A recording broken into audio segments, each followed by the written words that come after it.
हमारी क़ियादत को और पाकिस्तान तहरीक इंसाफ के हर वर्कर को खान साहब का ये पैगाम है कि पार्टी के अंदर इत्तेहाद रखो, किसी भी और आवाज के पीछे न लगो। कौमी असम्बली की इजलास को रिक्विजिशन करो, जो बातें होगी वो पार्लियामान के अंदर आपने प्रोटेस्ट भी करना है, एहतजाज भी करना है। हमने वही फिगर दिया जिसकी डिटेल हमारे पास है। वो 12 शहादतें हुई हैं जो सैकड़ों लोग कह रहे हैं, उनको हमने डिसोन किए हैं। एक लीडर शुरू हुआ, सैकड़ों हैं, दूसरा शुरू हुआ 100 हैं, तीसरे ने कहा 300 है, चौथे ने कहा 278 हैं, आखिरकार आप 12 का फिगर दे रहे हैं, लेकिन 12 में भी उस क्लेम को सब्सटैंशिएट नहीं कर रहे। 75 डिग्री ग्रेडियंट के पहाड़ ये 20 से 25 मिनट में ये लड़के चढ़ते हैं। 100 से 200 गज 3 से 5 मिनट में ये ट्रैवल करते हैं। ये सो प्रोफेशनल है कि इनकी ऑपरेटिंग स्पीड जो है वो thrice the speed of our elite commandos है। धरना एक सोच का, एक जस्तजू का नाम है। हम लोग करेंगे इंशाअल्लाह ताला। हमारी सियासी मुहिम जाएगी जब तक खान साहब रिहा नहीं होते। ये एक जस्तजू कौमी असेंबली में, सूबाई असेंबली में, हर जगह पे चलती रहेगी। बिस्मिल्लाहिर्रहमानिर्रहीम। लाखों करोड़ों दरूद नबी अकरम सल्लल्लाहु अलैहि वसल्लम पर और उनकी आल पर। इमरान खान साहब से आज पार्टी की क़यादत की मुलाकात हो गई और ये साबित हो गया कि वो अडयाला जेल से बाहर नहीं गए थे। GHQ के अंदर उनको रखने की जो खबरें थी वो सारी की सारी गलत साबित हुई। और आज गौहर खान साहब ने यह भी डिक्लेयर कर दिया कि जो शोहदा है या जो हलाक शुदा हैं उनकी तादाद सिर्फ 12 हैं और उससे ऊपर जो फिगर्स दी जा रही हैं वो गलत हैं। तो अब सवाल यह है कि जो नैरेटिव क्रिएट किया गया उसकी जिम्मेदारी किसके सर जाएगी और क्या उस पर पार्टी को माफ़ी मांगनी चाहिए या नहीं। और पाकिस्तान तहरीक इंसाफ के अंदर से कुछ आवाज़ें उठ रही हैं कि मरकज़ी क़यादत जो है उसके खिलाफ एक वाइट पेपर बनाया जा रहा है और वो वाइट पेपर इमरान खान साहब के हवाले किया जाएगा। ये वाइट पेपर क्यों बनाया जा रहा है? क्या पार्टी को अपनी क़यादत के ऊपर यकीन नहीं? ये भी सवाल है जो आज के शो में डिस्कस होगा। और हमारे साथ प्रोग्राम के पहले हिस्से में अली मोहम्मद खान साहब मौजूद हैं और आज ये इमरान खान साहब से मुलाकात करने के लिए अडयाला जेल भी गए थे, जबकि प्रोग्राम के अगले हिस्से में हमारे साथ सेनेटर हुमायूं मेमन साहब होंगे और राना एहसान अफजल साहब होंगे। अली साहब आपका बहुत बहुत शुक्रिया। सर ये फरमाइएगा कि अब आपने पार्लियामेंट के अंदर एहतजाज करने का फैसला किया है और अगर यही करना था तो फिर सड़क के ऊपर एहतजाज करने की क्या जरूरत थी आपको? बहुत शुक्रिया। बिस्मिल्लाहिर्रहमानिर्रहीम। अल्लाहुम्मा सल्ली अला मुहम्मद व अला आलिहि व अस्हाबिहि वसल्लम। आज तो इत्तेफाक से मुझे एक बार फिर उन्हें मिलने नहीं दिया। मैं तो नहीं जा सका खान साहब से अंदर, मैं था अडयाला में लेकिन बैरिस्टर गौहर साहब और मोहतरम अली जफर साहब और मोहतरम सलमान अकरम राजा साहब, सलमान सफदर साहब जो हमारे लीड लॉयर्स हैं, तो वो तो चले गए। फिर मुझे नहीं अलाउ किया। अलीमा आपा वो नहीं जा सकी, एक दो लॉयर्स और। लेकिन जो था अपना डरने से, जो 2 दिन पहले अपना एहतजाज से 2 दिन पहले भी हम गए थे इसी मकसद के लिए 22 को कि खान साहब से मुलाकात हो। और आपको इसका पता भी है क्योंकि मीडिया में चीजें आ चुकी हैं। मैं था, सलमान राजा साहब थे, बैरिस्टर गौहर साहब थे, रऊफ हसन साहब थे और अपना लतीफ खोसा साहब थे। उसमें भी हमें नहीं मिलने दिया, हालांकि हम जाए इसी मकसद के लिए रहे थे। पॉलिटिकल कमेटी ने यूनानिमसली कहा था कि जब हाई कोर्ट का फैसला खिलाफ आ गया है तो खान साहब से एंगेज करें कि अगर डायलॉग शुरू हो चुका है तो या तो कुछ दिन ऑन होल्ड कर लें एहतजाज को, या फिर हम मैक्सिमम इस्लामाबाद की बॉर्डर एरिया पे, टेरिटरी पे, समझानिया जो भी बनता है उधर, तो उस दिन भी हमें नहीं मिलने दिया। मतलब है कि कुछ चाह रहा था ये तसादम हो। 25 को जब ये धरना स्टार्ट हो चुका था, मैं, गौहर साहब, सैफ साहब और मरवत साहब हमने जाना था। मरवत साहब की एहतजाज की अपनी जो रैली है उसको वेलकम करने हफ्ता चले गए। गौहर और सैफ साहब मेरे से पहले गए। मैं थोड़ा, क्योंकि रास्ते थे, मसले थे, बंद थे, मैं थोड़ा घंटा लेट पहुंचा। मुझे उस दिन भी नहीं मिलने दिया। तो मुझे ये डिलिबरेटली लग रहा है कि 2-3-4 मुलाकातों से कंटिन्यूसली डिनाई किया जा रहा है। लेकिन अंदर जाके गौहर साहब जब बाहर आए हैं और राजा साहब और अली जफर साहब, तो खान साहब से जो सबसे अहम हमारा सवाल पहला था वो यही था कि क्या उनकी सेहत, तो हमने खुदा का शुक्र अदा किया कि खान साहब की सेहत हमें बताया गया कि ठीक है। और साथ में खान साहब अडयाला में ही थे, तो ये बहुत खुशी की बात है कि उनको कहीं नहीं ले जाया गया था और वो अडयाला में थे और उनकी सेहत ठीक है। बाकी उन्होंने ज्यादा जो फोकस है खान साहब का, जो मेन हमें डायरेक्शन दी है वो ये है कि अभी तक तो जो हुआ वो पार्टी के इंटरनल मैटर्स हैं, उस पर अंदर फोरम पे बातें होंगी, लेकिन फोकस इस वक्त शहादतों पे है कि जो लोग फौत हुए हैं, शहीद हुए हैं, उनके साथ ये क्यों किया गया है। अभी तक हमारे पास 12 की फिगर पार्टी लीडरशिप के पास आई है, जिस पे खैबर पख्तूनख्वा में मोहतरम उमर अयूब साहब और शायद उनके साथ वो थे शेख वकास साहब, उन्होंने ब्रीफिंग दी है। अच्छा, अब मीडिया को 12 दो सवाल पैदा होते हैं। एक तो जो हजारों की और सैकड़ों की फिगर्स दे रहे थे आपकी पार्टी के लोग, क्या पार्टी को उस पर शर्मिंदगी है और क्या उनसे जवाब तलबी की जाएगी और क्या उस पर पार्टी मदद करेगी? क्योंकि बाकायदा एक नैरेटिव क्रिएट किया गया और ये नैरेटिव इंटरनेशनल गया। तो आज अगर आपके पास 12 हैं तो फिर ये 300 का 278 का फिगर कहां से आ गया था? चौधरी साहब, ये 12 की फिगर तो मेरे ख्याल में परसों पेशावर प्रेस टॉक में, जिस तरह अभी मैंने अर्ज किया कि उमर अयूब साहब और शेख वकास साहब ने दी थी, मुझे नहीं पता कि क्यों उसको ज्यादा उस वक्त नहीं प्रोजेक्ट किया गया। उसमें ये नहीं कहा गया कि 12 पे स्टॉप है। अगर और इंफॉर्मेशन आती है, क्योंकि ये डेवलपिंग स्टोरी है जिस तरह आप लोग कहते हैं, या चीजें सामने आ रही हैं, लेकिन पहले भी जब बहुत ज्यादा फिगर लोग दे रहे थे तो पॉलिटिकल कमेटी में इस पे बिल्कुल सब यूनानिमस थे कि हम वही फिगर देंगे जिसकी हमारे पास फैक्ट्स आती हैं। अब बहुत सी चीजें ऐसी हैं जिसका अभी पता नहीं है, बहुत सी चीजें अभी सामने आएंगी, तो अगर सामने आती हैं तो उसमें आपको पता नहीं। अली साहब, तो लतीफ खोसा साहब से पूछ लेना। लतीफ खोसा साहब को तो पता है, वो कहते हैं 278 हैं, तो आपको लतीफ खोसा साहब से 278 लोग पूरे करने चाहिए। पेशावाज गिल साहब हैं, वो अमेरिका के अंदर बैठ के क्लेम कर रहे हैं, तो आपको उनको पूछना चाहिए क्योंकि ये दोनों आपकी पार्टी का हिस्सा है। खोसा साहब का जहां तक ताल्लुक है, आपने शायद 278 की जो फिगर की, 278 खैबर पख्तूनख्वा से जो उनके लीगल ऑफिसर हैं, उन्होंने मिसिंग का कहा था कि जो अभी राब्ते में नहीं है, तो शायद उस तरह अगर उन्होंने कहा हो, लेकिन पॉलिटिकल कमेटी का यूनानिमस ही फैसला था कि हम वही फिगर्स बताएंगे जो जिसकी हमारे पास डाटा आती है। लेकिन इसमें मैं दोबारा इस प्रोग्राम में दूसरी तीसरी बार आपको कह रहा हूं कि 12 की तो अभी तक पार्टी लीडरशिप के पास फैक्ट्स आ गए हैं, लेकिन ये बढ़ भी सकते हैं अगर और फैक्ट्स फिगर्स आते हैं, क्योंकि अभी बेशुमार लोग ऐसे हैं जो लापता हैं या पता नहीं शायद जेलों में हो या राब्ते में नहीं है। तो अल्लाह करे कि मेरी तो दुआ है कि एक भी ना बढ़े, मेरी तो दुआ है कि एक भी ना बढ़े। लेकिन मेरा सवाल यहाँ पे ये है चोई साहब, एक भी क्यों है, एक भी डेथ क्यों है, ये एक भी गोली क्यों चली? ये इस मुल्क के बेटे नहीं थे, ये पाकिस्तानी नहीं थे, वो तो अपना एक डिमांड करने आए थे यार। वो तो चोई साहब, वो तो सियासी डिमांड करने आए थे कि मेरे लीडर को रिहा करो, आईन और कानून की हुक्मरानी चाहिए, हमारा मैंडेट वापस करो। आईन और कानून की हुक्मरानी के डिमांड पे गोली खाएंगे, ये शायद उनके वहम गुमान में भी नहीं था। ये बात आपकी दुरुस्त है सर। मैं अली साहब आपसे मुकम्मल इत्तफाक करता हूं कि एक भी शख्स हो, उसका ताल्लुक पाकिस्तान के साथ भी ना हो, लेकिन वो इंसान हो, तो उसको गोली नहीं लगनी चाहिए, उसको जख्म नहीं आना चाहिए, उसको हलाक नहीं होना चाहिए, क्योंकि एक शख्स के, बेगुनाह शख्स की जो मौत है वो पूरी इंसानियत की मौत है। ये बात दुरुस्त है। लेकिन अब सवाल ये है कि वो कांस्टेबल मुबशर जिसको लोगों ने पकड़ के मार के मार दिया था, या फिर वो 3 रेंजर्स जिनको गाड़ी के नीचे बाकायदा कुचल दिया गया था, उनको मार दिया, क्या वो किसी के बेटे नहीं थे? क्या वो इंसान नहीं थे? और क्या उन लोगों से ये नहीं पूछना चाहिए कि आपको ये किसने इख्तियार दिया था कि आप एक कांस्टेबल को पकड़ें और उसको इतना मारें आपके वो हलाक हो जाए, वहां पे शहीद हो जाए, और फिर आप रेंजर्स के ऊपर गाड़ी चला लें? आखिर ये लोग भी तो है ना, इनसे किसने सवाल करना है? छोटी सी ब्रेक, और ब्रेक के बाद दोबारा जरूर प्रोग्राम में दोबारा खुश आमदेद। अली साहब, ये कोई शक नहीं कि एक शख्स भी शहीद नहीं होना चाहिए, उसे हलाक नहीं होना चाहिए, कत्ल नहीं होना चाहिए, लेकिन दूसरी साइड पे पुलिस कांस्टेबल 25 इस वक्त क्रिटिकल हैं, 171 को बाकायदा जख्म लगे हुए हैं, उनको बुलेट्स लगी हुई हैं। फिर यह है कि एक कांस्टेबल को इतना तशद्दुद किया गया कि वो शहीद हो गया, 3 रेंजर्स को गाड़ी के नीचे कुचल दिया गया। क्या ये लोग इंसान नहीं थे? साहब क्यों नहीं, हमारे भाई, हमारे बेटे हैं। पॉलिटिकल कमेटी में मैंने परसों कुछ शायद मीटिंग हुई थी, कल तो मेरे ख्याल में नहीं हुई, मैंने ये तजवीज दी है कि हम जो रेंजर्स हैं, जो पुलिस वाले हैं, जो शहीद हुए हैं, फौत हुए हैं, उनकी दुआ पे भी हम जाएंगे, हमें जाना चाहिए और हम हमेशा जाते रहें। तहरीक इंसाफ से ज्यादा कोई भी अपने शहीदों को सेलिब्रेट नहीं करता। और ये तो फैक्ट है कि ये जो रेंजर्स हैं वो तो पीटीआई रिलेटेड किसी शख्स की गाड़ी के नीचे नहीं कुचले गए थे। वो तो कोई शख्स है, मैं नाम नहीं लेना चाहता, लेकिन वो तो किसी रिटायर्ड ब्यूरोक्रेट के शायद बेटे हैं और किसी बड़े सियासतदान के रिश्तेदार हैं, हमारे से कोई ताल्लुक नहीं। लेकिन सर वो गिरफ्तार हुआ है बंदा, वो गिरफ्तार हुआ है और वो साथ था यहाँ, इसी जो एहतजाज था उसमें से निकली थी गाड़ी। चोरी साहब देखें, जिसने गलत किया है तो गलत किया है। अगर किसी ने एहतजाजी को शहीद किया है तो उसने कत्ल किया है। अगर किसी ने रेंजर को जान के मारा है या जिस भी वजह से मारा है वो भी कत्ल जुल्म अजीम है, कत्ल है, वो भी हमारा ही शहीद है।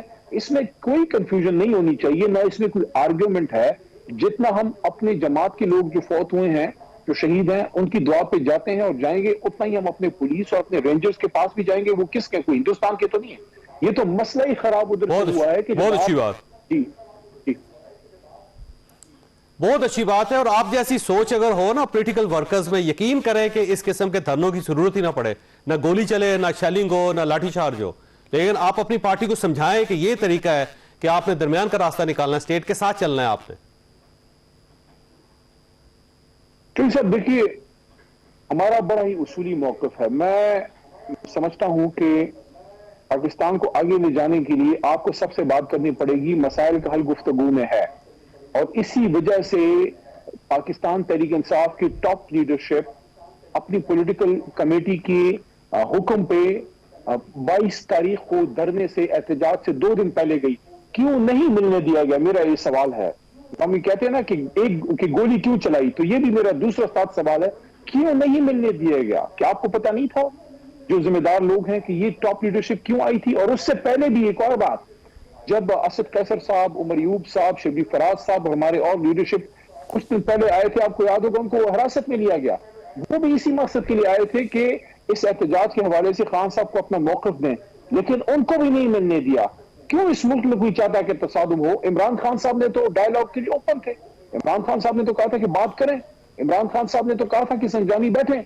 तो क्यों इस मुल्क में जो है ये सियासी कारकुनान को इस तरफ जो है वो धकेला जाता है? मेरा सवाल हुकूमत से भी है। देखिए हमारे दौर में चोई साहब ये क्यों बहुत बड़ा क्यों है, क्योंकि जब आप इस क्यों को तलाश करेंगे तो फिर एक क्यों ये भी बनेगा कि जब आपको कहा गया था संजानी बैठ से, खान साहब ने कहा संजानी बैठ से, तो वो कौन था जिसने क्यों नहीं तस्लीम किया और आगे निकल आया? सर वो तो पार्टी के इंटरनल मैटर्स हैं। मैं तो कभी पार्टी के इंटरनल मैटर्स को पब्लिक फोरम पे मैं डिस्कस नहीं करता, अंदर अपनी भरपूर मौक़िफ़ में रखता हूं और मैं सबके सामने बात करता हूं, चाहे उसके मुझे कंसिक्वेंसेस जो भी पे करने पड़े। मैंने हमेशा इमरान खान साहब के सामने भी बात की है, बल्कि मैंने पिछले दिनों, ये 20 दिन हो गए होंगे या 19 दिन हो गए होंगे, खान साहब को 15 नवंबर से मेरी आखिरी मुलाकात हुई, उससे पहले शायद 12-13 को हुई थी। मैंने खान साहब को कहा था कि खान साहब आप हमारे लीडर हैं, लेकिन हम आपके वर्कर हैं, लेकिन हम आपके एक तरह से लीडर के लिए वर्कर बेटे की जगह या अपने एक कम उम्र की तरह होता है। आपका हम पे हक है, हम आपको सच्ची बात बताएं, हकीकत सामने रखें, चाहे आपको अच्छी ना भी लगे। तो हम तो हमेशा बात करें, लेकिन पब्लिक फोरम पे मैं नहीं कहूंगा। मैं सिर्फ ये एक बात इस पे करूंगा, और वो ये है कि अगर खान साहब का हुक्म या उनकी इजाजत आ गई थी कि आप संजानी बैठे, तो पार्टी लीडरशिप की, जनरल सेक्रेटरी और चेयरमैन की रिस्पॉन्सिबिलिटी थी कि फौरी तौर पे कौम को ये इंफॉर्मेशन जाती और बताया जाता कि खान साहब का ये हुक्म है। उन्होंने पॉलिटिकल कमेटी में जरूर बताया, लेकिन वो कल बताया। तो बहरहाल इन चीजों से हम सीखेंगे।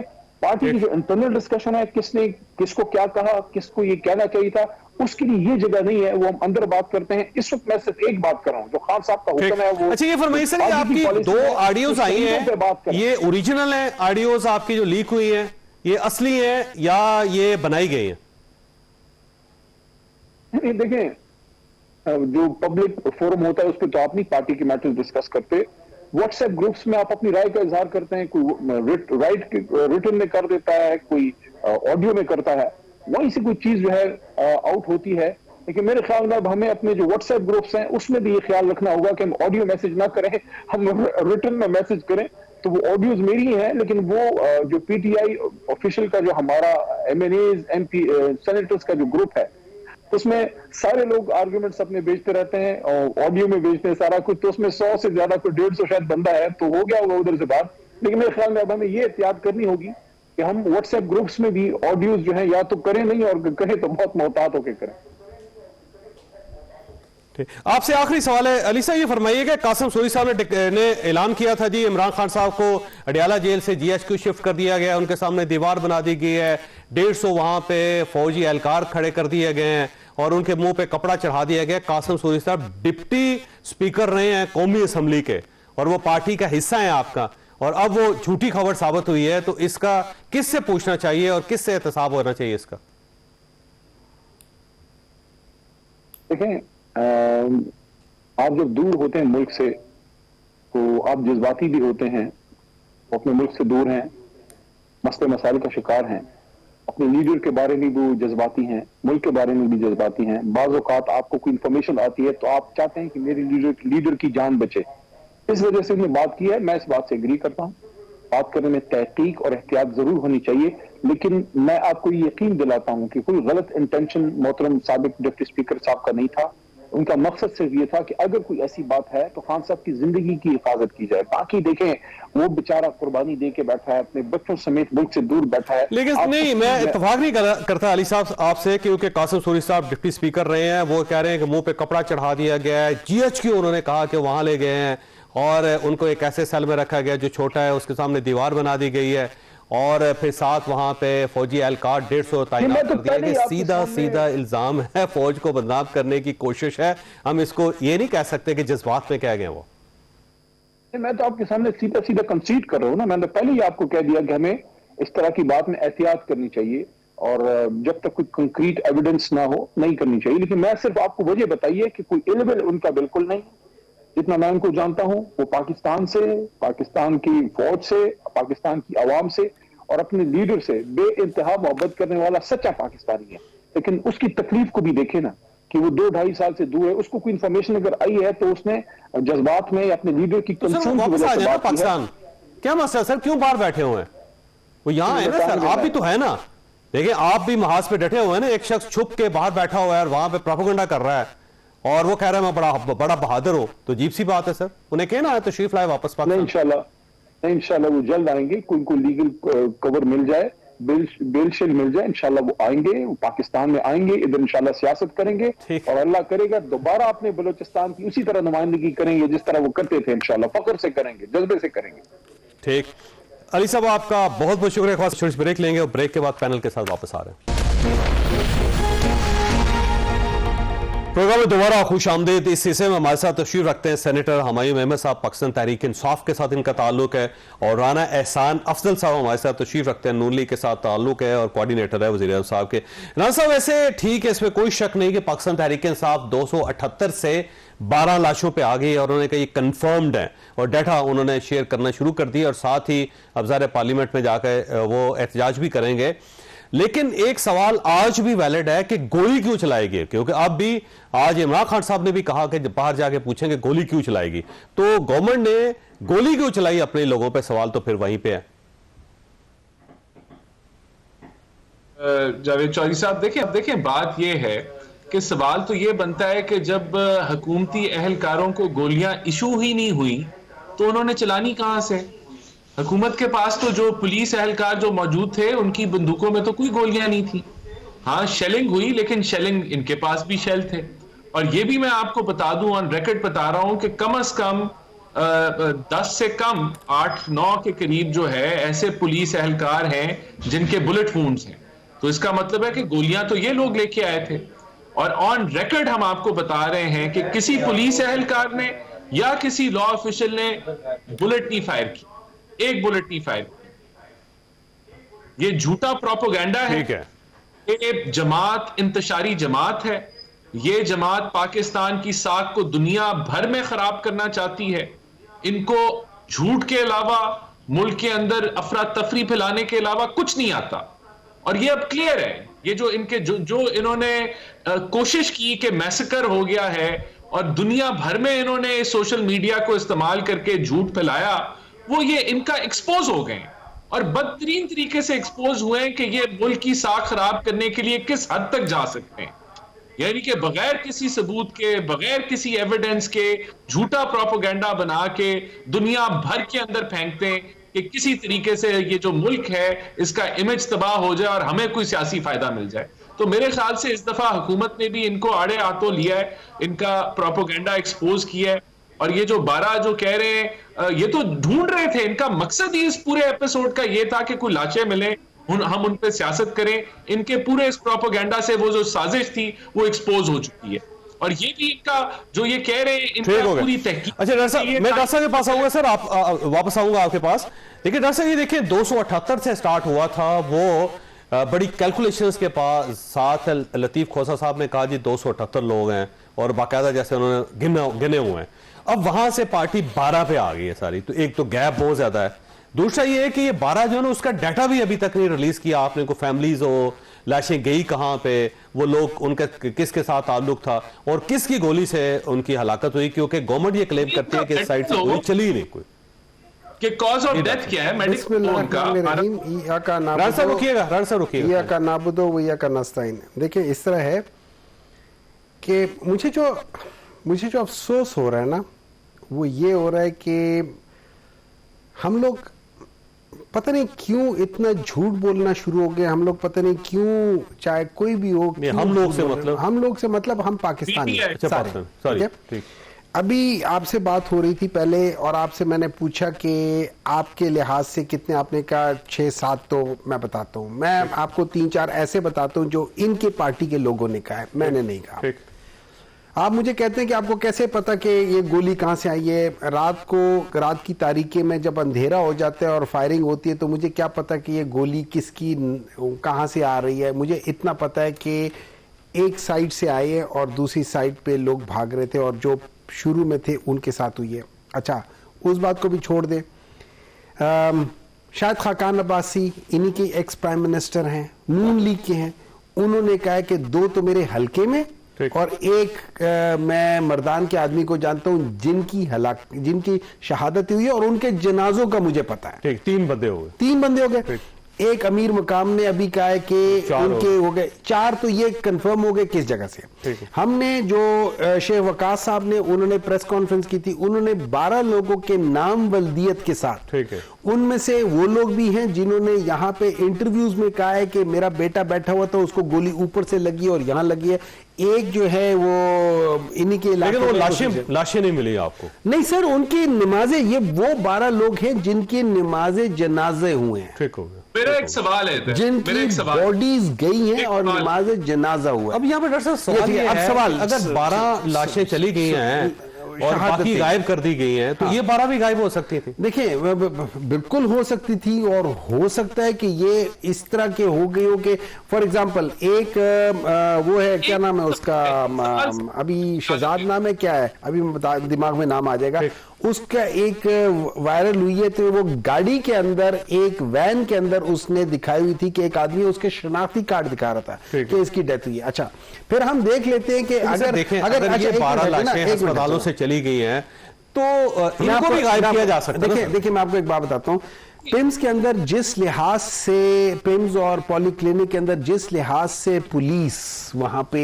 डिप्लॉय थी, मैं नहीं समझता कि पिम्स जो है ना वो रेड जोन के अंदर आता है कि भाई 171 पुलिस इन्हीं अस्पतालों में पड़े हुए थे, पुलिस वहां जाती, कहां जाती? सुन ले, मुझे नहीं पता कि 171 वहां थे, मुझे नहीं पता। मुझे इतना पता है कि वहां पे ये कहा गया था और वहां पे बाज लोग हैं, उन्होंने ये कहा हुआ है कि डॉक्टर साहब, जिनको मैं पर्सनली, मतलब मैं जानता नहीं हूं, लेकिन उन्होंने मुझे पर्सनली बताया है कि डॉक्टर साहब जानते नहीं तो पर्सनली नहीं, देखिए इस तरह है कि आपकी मुलाकात होती है ना लोगों के साथ। ठीक। उसने कहा जी मैं इस अस्पताल में काम करता हूं, मेरे सामने 70, उस रात को 70 एक्सरे मेरे सामने हुए हैं। एक्सरे करने वाला, गोली एक्सरे करने वाला या नहीं है, मतलब वहां पे लोग व्हील चेयर वाले भी होते हैं ना, बहुत सारे होते हैं। उसने कहा मेरे सामने 70 लोगों के जिनको फायर आर्म इंजरी, उनके एक्सरेज हुए। और आपको नाम पता है उस बंदे का जिसने? नहीं, मुझे नाम नहीं पता। तो फिर आपने उसकी स्टेटमेंट पर यकीन कर लिया डॉक्टर साहब? मैं यकीन नहीं कर रहा। अच्छे भले पढ़े लिखे समझदार आदमी है, एक बंदा ने कहा कि मेरे सामने 70 और आपने मान लिया। सुन ले, मैं आपको एक बात बता देता हूं, मैंने उसकी बात मानी नहीं, ये मानी है, लेकिन इतना मुझे पता है ये एक आदमी नहीं है, इस तरह के मुख्तलिफ लोगों ने एक ही किस्म की बात उनको लेके ना सर, मैं उसको, मैं अभी देखिए, आप केपी में जाएं, आप केपी में जाएं, कितने लोग हैं जिनकी टांगों पे गोलियां लगी हुई है, वो प्लास्टर लगा के बैठे हुए हैं। आप उनका इंटरव्यू देख लेना, उनसे जाके बात कर ले, वो तो रिकॉग्नाइज करके कह रहे हैं, उनसे लोग ताजियत के लिए जा रहे हैं। तैमूर झगड़ा साहब एक ताजियत के लिए गए, उसको गोली लगी हुई थी, वहां पे उसकी बात आ रही है, वो कह रहा है कि भाई मुझे गोली इस तरह लगी है। अच्छा, ये सारी चीजें, लेकिन having said that, ये गवर्नमेंट की तरफ से चलाई गई है। हो सकता है सर जो आपके लोग साथ आए हो, उनकी फायरिंग से लोग इसका क्या सबूत है कि हम लोगों ने गोलियां चलाई थी?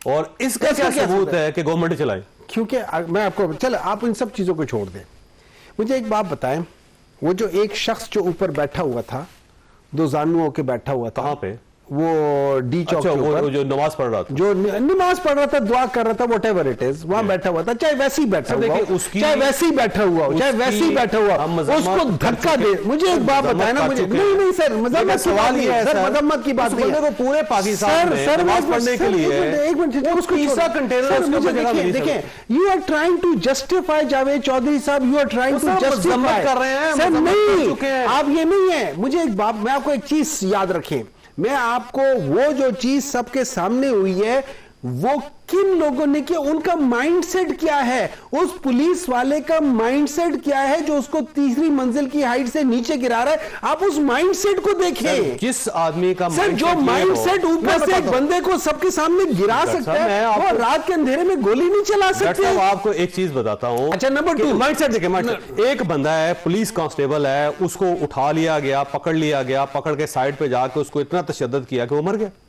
शहीद हो गया पुलिस एहलकार। तो जिन लोगों ने पुलिस एहलकार को मारा है, उनका माइंडसेट क्या है? मैंने तो वो नहीं देखा कि किसी ने उसको मारा हो। आपने देखा है?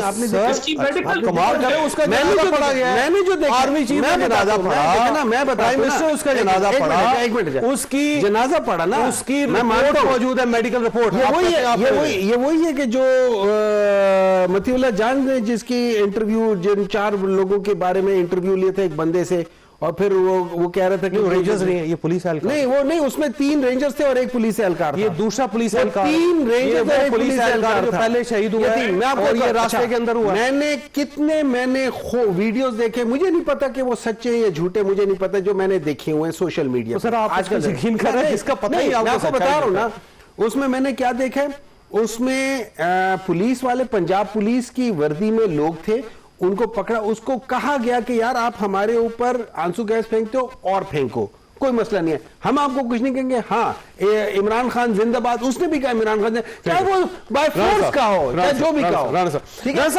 देखिए, लेकिन अगर सवाल ये है, मैं एक सवाल पूछता हूं, ठीक है, आप सोच ले, क्या अगर गवर्नमेंट समझती है कि वाकई कोई गोली नहीं चली थी, एक गवर्नमेंट, एक इंडिपेंडेंट, अपने जो एग्जीक्यूटिव है या जो इनके नीचे काम करते हैं उसको छोड़ के ना, एक ऐसे इंडिपेंडेंट माइंड सेट वाला बंदा जो जुडिशरी में हो, उससे क्यों नहीं करवा लेते? ठीक बात, वैसे वैलिड पॉइंट है। राणा साहब देखिए, ये कंफ्यूजन है और दोनों तरफ से दावे किए जा रहे हैं, आपकी तरफ से भी दावा हो रहा है और पाकिस्तान तहरीक-ए-इंसाफ की तरफ से भी दावा हो रहा है। साथ वो 12 उनके पास लाशें भी मौजूद हैं, जिनके जनाजे भी हैं, जिनका प्रोफाइल भी है, और 70 के करीब डॉक्टर साहब कह रहे हैं जिनको गोलियां लगी हैं और वो खैबर पख्तूनख्वा के अंदर हैं। तो एक कमीशन क्यों नहीं बन जाता जो दूध का दूध और पानी का पानी कर दे? लेकिन ये सवाल है, उससे पहले छोटी सी ब्रेक और ब्रेक के बाद प्रोग्राम में दोबारा खुशामदीद। राणा साहब देखें, एक जुडिशियल कमीशन बनाए, इंडिपेंडेंट जुडिशियल कमीशन, जो इनकी भी सुन ले, आपकी भी सुन ले और फैसला कर ले। सर ये देखें, आपने अगर तो इस मुल्क को तमाशा बनाना है ना, और आप एक दफा नहीं दर्जनों दफा बना चुके हैं, अब बस हो गई है और अब इसकी और कोई गुंजाइश नहीं है। देखिए, बात यह है कि पहले तो ये 270 लाशें पूरी करें ना, और अगर पूरी नहीं कर सकते तो कौम से माफी मांगे। देखिए, ये आज भी इनके प्रोपेगेंडा पे डिबेट हो रही है, तो झूठ बोल रहे हैं, हम तो बता रहे हैं असल इशू क्या है। असल इशू ये है, नहीं, असल इशू क्या है, नहीं, व्हाट अ शेम, नहीं, शेमफुल, पीटीआई के इज शेमफुल, झूठा प्रोपेगेंडा कर रही है। ये जो 12 जनाजे जो कह रहे हैं, आपको शर्म आनी चाहिए है कि आप कौम के साथ झूठ बोलते हैं। आप लाशों की तलाश में निकले थे, आपको लाशें चाहिए थी, लाशें क्यों नहीं आई? क्योंकि पाकिस्तानी कौम, पाकिस्तानी फौज ने, पाकिस्तानी पुलिस ने गोली नहीं चलाई, एक गोली नहीं चलाई, आधी गोली नहीं चलाई। आप झूठ बोल रहे हैं, आप सब झूठे हैं, मक्कार हैं, आप इस कौम के अंदर इंतशार डालना चाहते हैं, और अब आपको मौका नहीं दिया जाएगा, अब आपको माफी नहीं मिलेगी, क्योंकि आप लोग वो शैल इस्तेमाल कर रहे थे जो पाकिस्तान में बनते ही नहीं है। सवाल बनता है, सुन लें, एक सवाल बनता है सर, देखिए, गवर्नमेंट का भी क्लेम है कि 5-6 लाशें हैं, और 5-6 लाशें जो है उनका डाटा पिल्स हॉस्पिटल से भी मिलता है और साथ ये पोली क्लिनिक से भी मिलता है। अब अगर गोली नहीं चली तो उन लोगों को गोली कहां से लग गई? नहीं, देखिए, ये तो बिल्कुल उसका मेडिकल होगा, उसका पता, उसकी तफ्तीश होनी चाहिए, और वो उसकी तय तक पहुंचना चाहिए कि वो कैसे हुई, और इसको बिल्कुल ट्रांसपेरेंट होना चाहिए। अव्वल तो मुझे नहीं पता, मेरे पास ऐसी कोई इंफॉर्मेशन नहीं है कि वो गोली से उनकी अमवात हुई है। हो सकता है कोई एक्सीडेंट हुआ, वो मेडिकल होगा। और वो जो कह रहे हैं 12 जनाजे हुए हैं, तो अगर गोलियां लगी हैं तो वो मेडिकल दिखाएं, कौम को दिखाएं कि ये गोलियों से जो है अमवातें हुई हैं। तो ये इसके ऊपर जो पहले 270 का फिगर है वो उसको बताएं, या माफी मांगे कौम से कि हमारे से गलती हुई, हम झूठ बोल रहे थे, हम प्रोपेगेंडा कर रहे थे, असल में 5 हुई हैं या 6 हुई हैं, एक भी नहीं होनी चाहिए थी, और ये जो 5-6 हुई हैं उसके भी ये जिम्मेदार हैं। लेकिन अगली बात क्या है, देखें, ये तो अगली बात तो ये कि ये तो ऐसे जो है वो टेयर गैस और शेल इस्तेमाल कर रहे थे जो पाकिस्तान में बनते ही नहीं है। वो कहां से आए इनके पास? इन्होंने तो 30 से 40 गाड़ियां पुलिस वालों की जला दी, उसका कौन जवाब देगा? इन्होंने तो जो है वो जो आप बात कर रहे हैं, ये हकीकत है कि वो पुलिस वाला जो शहीद हुआ है वो इनके लोगों ने पकड़ा उसे और डंडे मार मार के उसको शहीद कर दिया। ये तो मर्डर है, कत्ल है, ये कत्ले आम है। उसका कौन जिम्मेदार होगा? उनका जो लोग उस कत्ल में मुलव्वस है उनको माफी नहीं दी जाएगी। जो और हमारे लोग शहीद हुए हैं उनकी शहादत, उनका खून रहेगा नहीं जाएगा, उनके पीछे हम जाएंगे जिन लोगों ने ये किया है, क्योंकि बहुत मजाक हो गया है। और आप जो है वो सूबे का वसाइल लेके आप कहते हैं ये 40 से ज्यादा तो अखवानी नेशनल थे, वो किन्होंने उनको दावत दी? फिर आपका प्रोपेगेंडा मशीन जो है कभी फलस्तीन की तस्वीर लगा लेते हैं, कभी 5 साल पुरानी तस्वीरें आपके ऑफिशियल सोशल मीडिया पे लगी होती हैं, गुमराह कर रहे हैं अवाम को। यानी कि आप लाशों पे सियासत कर रहे हैं, लाशों पे सियासत आप करके अपनी जो है वो नंबर बनाना चाहते हैं। रुकिएगा। एक तो सर 278 से 12 पे आए हैं डॉक्टर साहब। पहले आपकी पार्टी का क्लेम था, पहले हजारों में गए, फिर सैकड़ों में गए, फिर 278 तो फिक्स था नंबर, अब उससे 12 पे आए हैं। तो जाहिर है जब आपने इतना बड़ा प्रोपेगेंडा किया है तो आपको उसके मादद पे करनी चाहिए। और दूसरा सवाल यह है डॉक्टर साहब कि अगर आपकी हलाकतें हुई हैं तो कम से कम आपकी क़यादत को उनके घरों में तो जाना चाहिए था ना। वो हॉस्पिटल पहुंची ना उनके घरों में पहुंची। ये कैसा कत्लेआम है कि जिसमें आपने वर्कर के घर तक जाना पसंद नहीं किया? देखिए, ऐसा है कि अगर हमारी जो मेन क़यादत है उनके घरों पे नहीं गई तो वो गलत है। वो तो मैं भी कहता हूँ, एक भी बंदा नहीं गया, ठीक है ना? नहीं, जो डिस्ट्रिक्ट की क़यादत या जो उस हल्के की क़यादत थी वो जरूर गए हैं, ऐसी कोई बात नहीं। उन्होंने खुद कहा है जिन लोगों के घरों में शहादत गंडापुर साहब आए थे, उन लोगों गंडापुर साहब को जाना चाहिए, गौहर खान साहब को जाना चाहिए। यहाँ पे मैं इन बातों से मैं एग्री करता हूँ, लेकिन अब मुझे एक बात बताएं, ठीक है? पीटीआई झूठ बोलती है ना, पीटीआई झूठ बोलती है। इन्वेस्टिगेटिव रिपोर्ट्स 3 इंटरनेशनल जो है ना, ये क्या कह सकते हैं उसे, जर्नलिस्ट इदारे, ठीक है, जिसमें बीबीसी है, उसको नोटिस हो गया, ठीक है, बीबीसी है, उसके बाद अल जजीरा है और उसके बाद गार्डियन है, ठीक है। इन 3 के आप सीख लें, ठीक है? आप नोटिस दे, पता चल जाएगा, ठीक है ना? अगर वो रिट्रैक्ट करते हैं अपनी बात पे तो पता चल जाएगा, तो फिर हम कहेंगे कि यार तुम झूठ क्यों बोलते हो, ठीक। उनकी अपनी क्रेडिबिलिटी बहुत हो जाएगी। और ये छोटे इदारे नहीं, ये बड़े, ठीक है? अब मैं एक बात चले जा थोड़ी देर के लिए, गोली मॉडल टाउन में चली थी ना? नहीं, किसने मारी थी? वो चली थी और नहीं चली थी। अच्छा चलो ठीक है, पता नहीं किसने मारी थी। बहुत से लोग गिरफ्तार हुए हैं। नहीं, कोई नहीं पड़ी थी लाशें। कौन सी लाशें? कौन सी लाशें? मुझे लाश दिखाएं, कोई है? कोई सबूत है? कोई सबूत है? कोई सबूत नहीं, सबूत नहीं है, कोई सबूत नहीं है उसमें। और अगर थी लाशें थी, उस वक्त कौन था चीफ मिनिस्टर? शहबाज शरीफ। और आज कौन है? शहबाज शरीफ नहीं, आज प्राइम मिनिस्टर कौन है? शहबाज शरीफ। गोलियां उस वक्त भी चली थी, गोलियां अब भी चली हैं। ठीक है, ठीक है। मैं मुझे इसका जवाब ले अभी जवाब जावेद साहब। अच्छा, जब आपने अच्छी बात, आपने जेलम के पुल पे मोर्चे बना के अफवाज पाकिस्तान को खड़ा करके प्राइम मिनिस्टर साहब ने कौम से खिताब करके कहा था कि गोली चलाने का मैंने हुक्म दे दिया हुआ है, बस तैयारी कर लें। सुन ले, कोई गोली नहीं चली थी सर, वो जो फौज में कोई गोली नहीं चली थी। नहीं, मैं बात करना चाहता हूं। डॉन आपके जितने भी इंटरनेशनल, उन्होंने सब ने कहा है कोई गोली नहीं चली थी। सर यहाँ पे सुने कोई गोली नहीं चली थी, टीएलपी कोई गोली नहीं चली थी, कोई गोली नहीं चली। फैजाबाद में जो उनके लोग मरे हैं वो 45-46 लाशें लेके फिरते रहे हैं। आपकी गवर्नमेंट थी, जरा पूछे तो सही उनसे। मैंने जब ये सारी चीजें हुई, मैंने अखबार उस जमाने के सारे अभी अपने वो खींच करके, उनमें से किसी के अंदर मुझे नजर नहीं आया, हो सकता है मैंने गलत सर्च की हो, लेकिन मुझे किसी भी अखबार में 2021 के किसी भी अखबार में मुझे नहीं पता चला है कि ये उसमें ये जरूर आज के अखबार भी ये क्लेम कर रहे हैं कि लोग नहीं मरे। सुन ले, तो आज के अखबारों पे भी यकीन करना है। अखबारों में हर जगह पे आए हुए हैं, हर चीज में। कितने आपके सोशल मीडिया यहाँ पे सोशल मीडिया में चले जाता है डॉक्टर साहब, आपका मीडिया इंटरनेशनल, उसमें भी आप इंटरनेशनल करके देख लें। मैं उसमें इंटरनेशनल मीडिया की आपको रिपोर्ट्स करके बताता हूं, उन्होंने भी कहा हुआ है कि वहां पे गवर्नमेंट ने कोई गोली नहीं चलाई। ठीक है राणा साहब देखिए सर, ये जब इनके पास एविडेंस है, इनके पास बीबीसी का एविडेंस है, इनके पास अल जजीरा का एविडेंस है, इनके पास मेरा हो सकता है CNN का या गार्डियन का भी इनके पास सबूत है, तो ये सबूत काफी नहीं है आपके लिए सर? देखिए, ये बड़ी तगोदो मेहनत करते हैं कि इनकी जो फेक प्रोपोगेंडा है वो इंटरनेशनली पिक हो जाए। अगर किसी इंटरनेशनल अदारे ने भी मिस रिपोर्टिंग की है तो हम उसको लीगल नोटिस देंगे, आप फिक्र ना करें। हम इस चीज को अब इसको हम प्रोपोगेंडा को अब फुल स्टॉप लगाना है। हमने ये प्रोपोगेंडा बहुत हो गया, मुल्क की तबाही इन्होंने कर ली। अब ये तो जनाजे ढूंढते फिर रहे हैं कि कोई जनाजा मिल रहा है, वहां पूछते हैं जी 26 नवंबर में इसको डाल दें। ये इनकी हालत है, ये इनका जो है वो पूरी काबिज कोशिश ही इनकी इसी की। बिल्कुल तौबा इस्तगफार, आपके झूठ पे तौबा इस्तगफार, जो आपने इस मुल्क को तबाही के दहाने पे आप लेके जाना चाहते हैं उस पे तौबा इस्तगफार, जो आपकी सियासत है उस पे तौबा इस्तगफार, क्योंकि ये सियासत के लिए, इस सियासत की कोई जगह नहीं है पाकिस्तान के अंदर।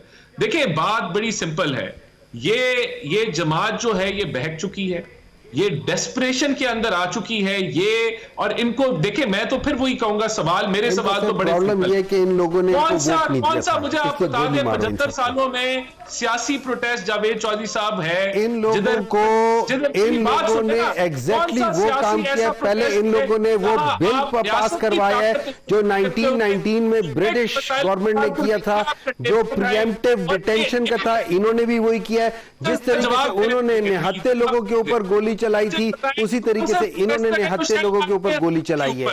ये बिल्कुल उसी तरीके से ऐड करते हैं। ना उनके पास मैंडेट था पाकिस्तान इंडिया सब कॉन्टिनेंट में, ना इनके पास मैंडेट है पाकिस्तान के अंदर। ये लोग भी उसी तरह ही आके बराजमान हुए और ये उसी तरह। और एक बात याद रखें, मुशर्रफ के साथ जो हुआ था ना, जो मुशर्रफ के साथ जिस तरह उसने किया था ना, उसको आप लोगों ने भी देख लिया। इनके साथ ही अल्लाह ताला कहीं नहीं गया, इधर ही है, आप लोगों को समझ आ जाएगी। ये राणा साहब मुकम्मल कीजिए बात। राणा साहब देखिए, मॉडल टाउन की बात की, मॉडल टाउन में बिल्कुल गोलियां चली थी और पुलिस वालों ने गोलियां मारी थी और वो उनको नहीं मारनी चाहिए थी। लेकिन बात यह है कि आज आप उसका कंपैरिजन करके आप प्रोपेगेंडा कर रहे हैं। आप क्यों लाशों के ऊपर सियासत कर रहे हैं? जब नहीं है लाशें तो आप क्यों कौम को गुमराह करने की कोशिश कर रहे हैं? क्यों आप इंटरनेशनली ऐसा एक झूठ बोल रहे हैं जो आपका एक्सपोज हो चुका है? आप छोड़ दें, सच बोले अवाम के साथ कि आपने गलत किया। आप संजानी में आपको हम कह रहे थे बैठ जाएं, वहां सिट इन करते, आप नहीं किया। आपने फिर भी दाव पे लगाए। वो जो है सारे आपने बच्चे जो KPK से आए थे उनका आपने कोई ख्याल नहीं किया। आप उनको ले गए D चौक के ऊपर और फिर आपने उनको दुम दबा के आप भाग गए और उनको पीछे छोड़ दिया। तो ये सियासत जो आपकी है, जो दोगली सियासत है, और फिर आप कौम की साख को खराब करते हैं, इसके लिए अब कोई गुंजाइश नहीं है। जावेद साहब, ये अब इस वक्त इनको कोई ये गुंजाइश नहीं मिलेगी कि ये मजीद अवाम को गुमराह करें। इनके पीछे गवर्नमेंट भी जाएगी। मैं दोनों मेहमानों का शुक्रगुजार हूं। ख्वाजा आपने गुफ्तगू फैसला करना आपका काम है। अल्लाह ताला आप और आपके अहले खाना को हर किसी मुसीबत से महफूज रखे। अल्लाह हाफिज।